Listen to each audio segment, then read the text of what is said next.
speeding on a sheet of ice. I'm the kind of person you'll meet twice. They don't think I'm gonna make it. They don't know a thing about proximity to greatness.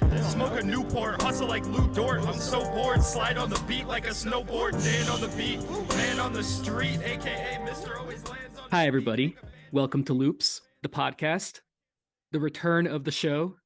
With me today is Daniel Porter, aka DH Porter, back to the podcast for what, the second time, the third time in its many years? Yeah, I'm so happy to be here back on the podcast about a newsletter about the podcast. Really, you want your newsletter and your podcast to be like hand in hand. DH Porter just dropped Old Haunts, your first release of the year. I hear that there are more things, exciting things to come, but we'll talk about that in a minute. I did also want to say that we are recording this while Donald Trump is getting indicted. Yeah, it was, for me, it's like the first headline is like Major League Baseball opening day, and then the subhead is Donald Trump getting indicted. Yeah. But I did notice that in the background of the Twins playing the Royals, I'm also aware that there's some other news as well. Yes, we're also recording this while the Royals are playing the Twins. The beginning of the Pablo Lopez era went pretty well. Yeah. 5 1/3 innings pitched and no runs allowed. If we wanted to cut this into a Twins podcast, I'd be ready, but I don't think the world needs any more of those. Yeah, I just want to say that, Dan and I know each other. We've been friends for a while. And, when I had the online radio show for Loops of maybe 4 years ago, you were my first guest on that show. So we appreciate you being back, especially since you got some very great new music. Can you tell us a little bit about Old Haunts? Yeah, I've felt a little bit impatient about putting out that album. I released a collaborative EP called Dig It last year with two of my good friends, Crockett King and Alex Coleman. And I felt really good about that. It felt cool to make something that certainly felt like as professional as anything that I'd ever made, and that had like a small following online. And so I really wanted to keep that energy going.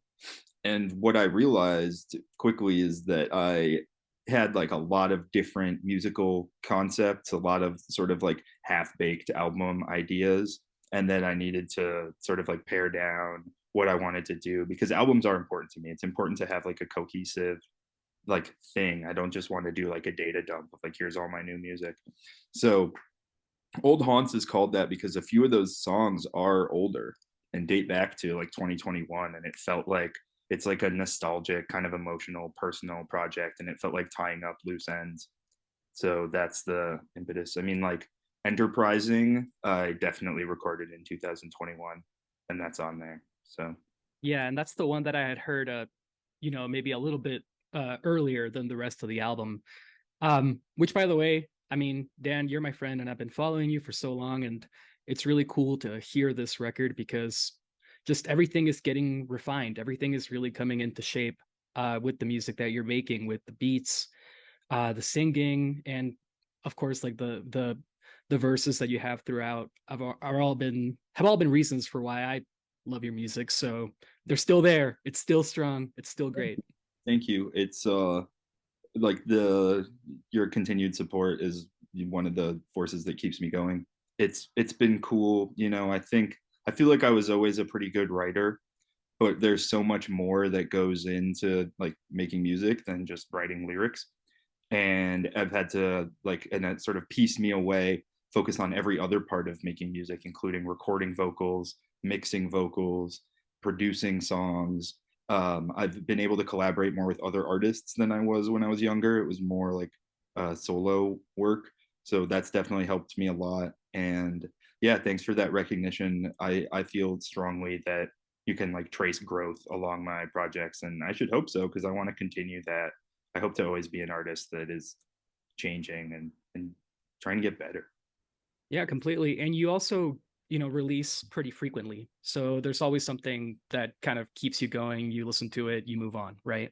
See, I would love to be releasing even more. Like a lot of my favorite artists of all time have released so much music. I look at like Gucci Mane Will like be.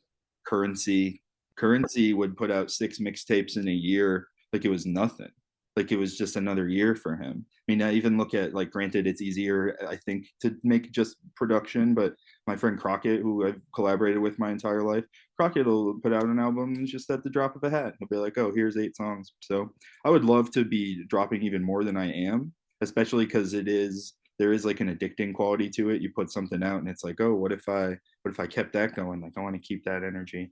But So I think the little space between the records helps note the evolution that you have with the music too, which is hmm, sort of like a good thing.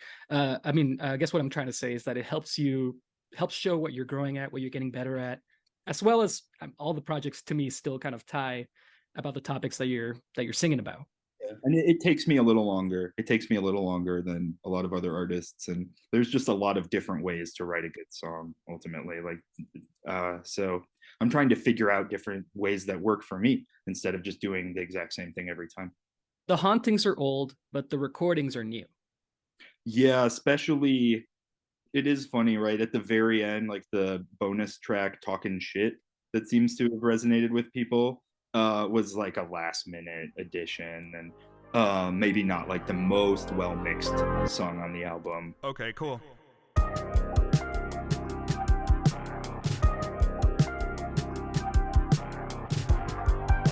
Staring outside and I'm bored.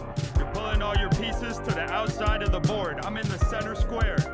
Still saying whatever there. I hope you fare better than the weather in Eau Claire, cause that's December air. It leaves But in general, yeah, the recordings skew newer, and I have my own studio in St. Paul, which is a huge luxury, and also something I would advise any artist if they're able to have like a consistent space, because in other people's space, if you're like paying for that time, I think it can be hard to experiment, versus when I have my own space and it's just me or like one other friend and me, I can be like, okay, let's do a bunch of different takes in different styles and like see what works. What if you tried to like sing over this and then we layered the tracks? What if this was more like a yell? What if this one was very like calm without inflection? Like, we can try different things in a way that I don't know that every artist necessarily does. And like, again, there's all kinds of different ways, but for In their me, bedroom, for example. or even, right, if you're by yourself and like you don't really have that much experience, you're going to record it and be like, okay, like I did it, like that's how it goes, and now I recorded it. And that's definitely how I operated, and now I've realized that like the same verse delivered different ways can really change songs and artists. Yeah, that's great. And so having that studio does afford you a little bit of liberty to kind of try all those different things and collaborate. I've never like pressed for time in there, and that's really important to me. I've realized that like the reason why you want to be in the studio all the time isn't because you're working all the time necessarily. It's because like music is magic and it's a miracle, and like Yeah. sometimes you just have that idea, and like if you want to be in the studio so you can lay it down immediately, you don't want to have to do that, like, oh, okay, I'll be in there next week, so like let me hang on to this. Yeah. But I've had the studio, I've moved in there at the end of 2018, which, you know, I feel as though I've changed immeasurably since then. In rap years and post COVID years. Yeah. Yeah, then yeah, a lot of things have happened in my life, and I've continued to keep that same space, and I hope to always keep it. It's one of the main things that keeps me here in Minnesota and in the Twin Cities, is the fact that I have like an affordable recording space in a community of other artists. By the way, you don't have to worry about the mixing like so much because I mean, I don't know if you just heard the JPEG Danny Brown album. Of course, yeah, JPEG Mafia is like, I think genuinely, I believe he's the best producer in rap right now, and I think Danny Brown is like one of the best rappers of all time. And I it's think just I think not even producer in rap. I think he's like just producer period. what he does with sampling is wild, and I feel as though, see, that album to me is well mixed. It's just not traditionally mixed, and that comes back to what you were saying about like It's very the, overblown. yeah, and like Yeah. how much does it matter? I mean, I think it's really important to have a specific idea of what you want your mix to sound like, but that doesn't mean it has to be like the industry standard mix. And frankly, right now, I'm trying to develop my skills so I can make different mixes sound different ways. I don't want to be able to only make, in the same way that you don't want to be able to only like write lyrics a certain way or make beats a certain way. I would like to be able to mix in different ways. So So that's what I'm working on. you're handling the mixing, and then as you mentioned, you kind of grown into doing all the other things it takes to make a rap song, like including the production aspect of it. Has that become much more central into what you're doing? I have so I've made 100 beats now. I made my first 100 beats, and We need some applause there. the vast majority of which are not publicly available right now. I'm definitely interested in working and like producing for other artists. I also am just gonna release beat tapes because I think that not every, I like listen to mostly rap, and I would like to make rap beats, but also a lot of the shit is that's like doesn't fit for vocals. It just kind of works as instrumental music. Or I like to add little skits and samples from shows and games and stuff just to put a little more life and texture into it. That was part of some of the other projects that you've done, right? Yeah, I produce under a few names, one of which I've released an album under the alias Emmy Award winner, and there's going to be another Emmy Award winner album very soon. I hope to eventually have, again, like I want to be a prolific artist. I want to be able to be like, yeah, here's my 5 beat tapes, but That I released in the last year. Yeah. That's where I would like to be. Yeah. No, it's fun. That's sides of the same, like different sides of the same coin. I guess Doom used to do that a lot too. Yeah, I feel like that's one of those things where it's become popular for a lot of rappers now, to like indie rappers specifically, to have different, it's like, oh, I produce under this name and I do this and here's my other alias. And that is clearly descended from Doom. And I feel like any like underground rapper is descended from Doom.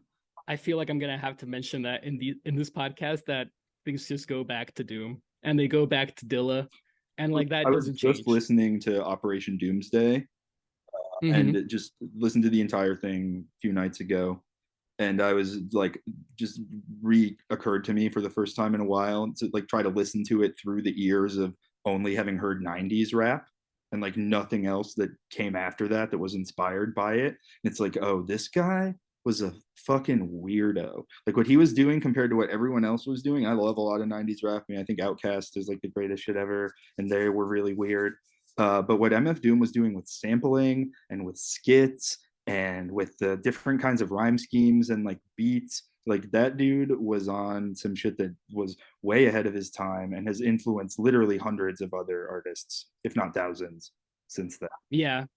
Yeah, and you go back to something like Operation Doomsday, and it's some of the writing feels so much more like personal and powerful too, which is just, I know it kind of, varied and mixed and matched over his whole career, but that's just kind of a perfect summation of what he was trying to do with the project. Yeah, that song Doomsday, the title track, is like autobiographical, and like he like he'd be like, there's like MF Doom, and then like he would have his different aliases, and he would say that like he as a person was distinct from MF Doom the artist. But that song is like one of the few overtly personal MF Doom songs where he raps about his like deceased brother and going, yeah, it was his return, after taking some time off, I think. and so like I don't know, I feel as though some people have this idea that he's like a super abstract writer, and it's like, well, there is some truth to that. He also had a lot to say.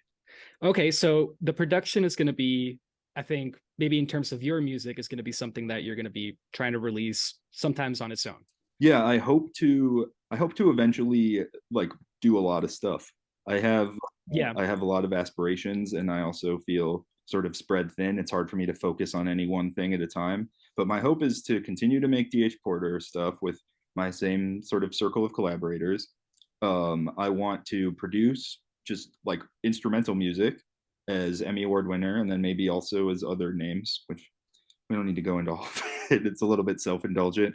Yeah, don't worry about it. But and then I want to produce for other artists and do what I can to mix and like ultimately hopefully be able to share my resources and my space with even more people. I think one of the best ways to do that is to continue to like become more skilled myself, so I have more to offer other people. Yeah.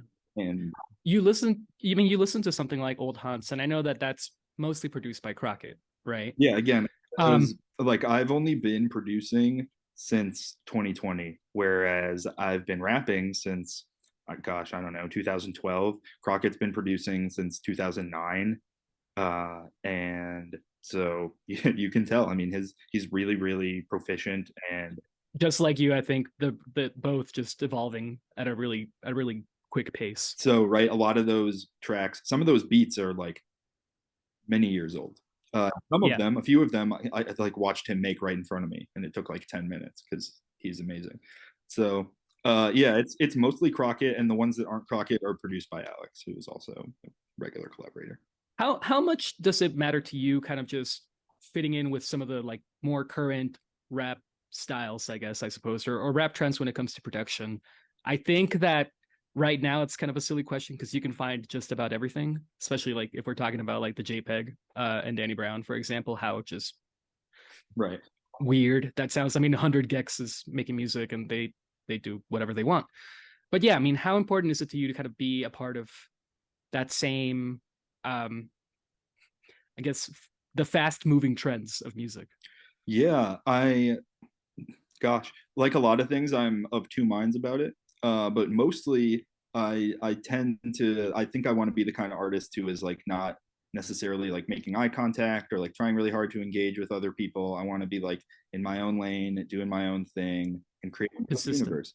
Yeah. That being said, it's cool to like be liked. I think everyone wants to be liked, and I also think that, I mean, I'm inspired by and I admire people from all kinds of different scenes, and so obviously that bleeds into my own music. But in terms of like, do I prioritize or like seek out trendiness? I probably should more than I do. Ultimately, like, it's very important to me to make something that feels like uniquely mine.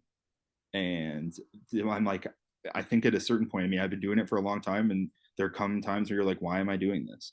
Like, what's the point here?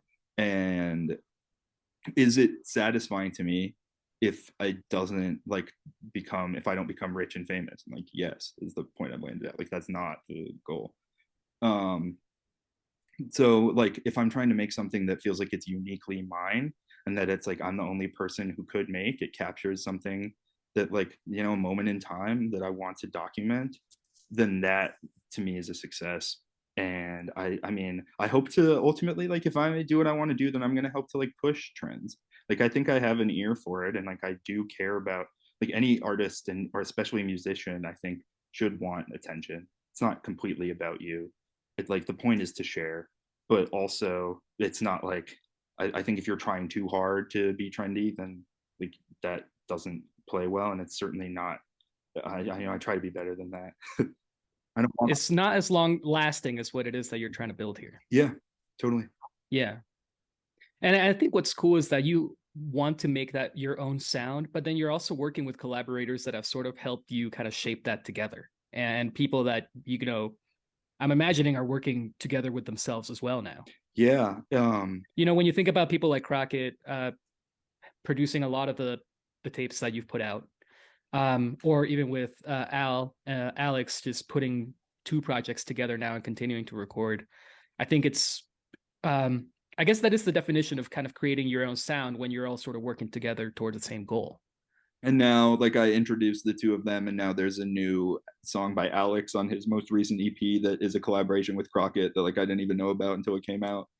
So yeah, that's definitely cool. It definitely feels gratifying to make those connections happen. And hopefully, right, we wake up one day and we're like, oh, I guess we have a sound, or like a few. But I wouldn't say that we're trying that hard to push any, like, we have to do this. I would just kind of like let it go where it goes. But it sounds like you're making a lot of music to sort of try to figure that out. That's all you can do, is just be in there, and create that environment for the miracle to happen. Because like music is a miracle every time. So like create something from scratch out of thin air is beautiful. And it doesn't happen the same way every time. There's going to be times you go in there and you're like, it didn't happen today. But doing it a lot has really paid off, and I feel has allowed us to push in like multiple ways. It's like I'm really trying to learn how to use auto tune, like familiarize myself with auto tune, and like I think that it's a really interesting instrument, and it's not easy. So that's something that hasn't really been super present in my sound in the past. I have a few. What does the auto tune do for you? I feel as though it allows me to explore different sounds and different genres, and I want to make things that like have vocals that are sung in like registers that I can't necessarily get to. Like, I want to be able to sing for myself and like write lyrics and create like little landscapes, and like some of those I want to keep for me. And like I can sing okay, I have a decent voice, I can hit the notes, but it's amazing what's possible with autotune. It's so powerful. So like that's I feel like I'm just scratching the surface of what's possible there, and that's like something I want to continue to explore. That's not really that sort of like traditional boom bap hip hop sound, which I think is cool too. And I want to make things that are more influenced by like rock music, but ultimately everything I do is mostly going to be electronic. Dare I say emo? Yeah, emo for sure. I think that like I have a lot of feelings that I express, and I'm not shy about that in my music. So like, yeah, I definitely some emo vibes. Yeah, I mean, you're talking about a project called Old Haunts, going back to things that maybe feel like you have moved away from now, which sounds good. The writing now, does it talk about more recent haunts, or is it something that just has gotten a little better, like in terms of the the spirit of how you're feeling? Yeah. So like I literally had a conversation yesterday with a friend where I was like, because we were talking about sad music and like I really like Julian Baker, part of the Boy Genius group, and I was like, God, I want to write songs like her. And I'm like, I haven't been heartbroken recently enough. Is how I put it, which is great. It's a good place to be in. I don't have this like reserve of romantic angst to draw from that I think has inspired a lot of great Man, albums. yeah, some people would say that's good, you No know. thing, and knock on wood, like I'll be back on here in a year, like I made my saddest album ever. But right, Old Haunts yeah, too. too old, too haunted. Things are all right now. Like I think I'm gonna come out with another album that is gonna sound way different, and it's going to be. I mean, look, anything I write is gonna have some like real sentimental aspects and reflective aspects, and it's gonna be kind of serious, but like there's not going to be any like heartbreak anthems on my new shit. I think there's going to be plenty of auto tune and like electronic sounding beats, and which meaning like kind of like JPEG Mafia inspired type shit with some sort of like industrial sound, maybe samples, but not flipped in a sort of like necessarily sonically pleasing way. um, so like yeah, that's I want to keep pushing into weirder and weirder stuff basically, and the material I have right now is not, it's different than old haunts, and I think it's a little bit more like up. Can you tell me a little bit about some of that stuff that might be coming? I have 4 tracks, um which I wrote on a sort of like road trip that I took to California in February. So while I was on that trip, I also worked on a collaboration album with another collaborator and another partner who that hopefully will come out this year. I'm less willing to speak about that just because I have less control over it. But my own shit is, I think I've been calling this EP or these 4 songs, I've been calling it Do You Promise? Just Another question. yeah, exactly. I love asking questions of myself and my listeners. And I feel like some people might want to know like how the Twin Cities music scene is looking like these days. I mean, back when I lived there, it's been more than 2 years now. Yeah, it feels to me right now like there's not a huge rap scene here, which hasn't always been the case. It feels like the local music here is very like indie rock oriented right now.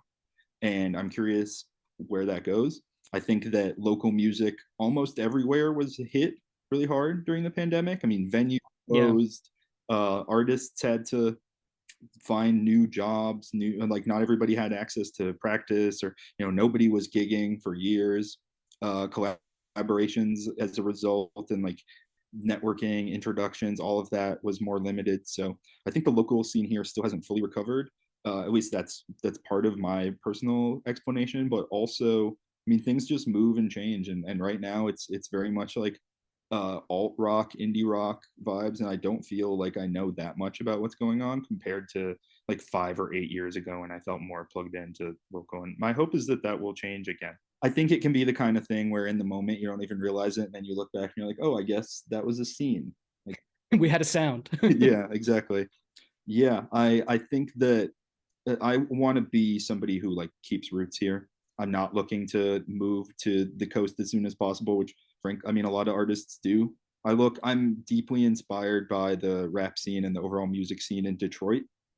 which Not too far away. yeah, Yeah. and granted, like the history they have there is, completely different than our history in Minnesota. But to look at another like cold, small Midwestern city where it's just like dozens of interesting rappers and different scenes from each other, different crews, and all kinds of producers coming out of there. Like, I think it's really possible. Like, you don't have to move to New York or Los Angeles or Chicago in order to cultivate a local scene. And I mean, it's just nice to know how big of a role that still sort of plays yeah, in some, kind of any genre. yeah, I get the sense that in Michigan specifically, though, like there are a lot of people who enjoy listening to their local shit. Like there's an infrastructure that supports it.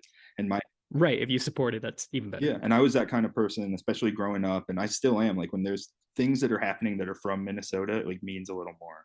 You're a little more supported. You're quicker to throw your weight behind. Be like, yeah, I am a fan of this.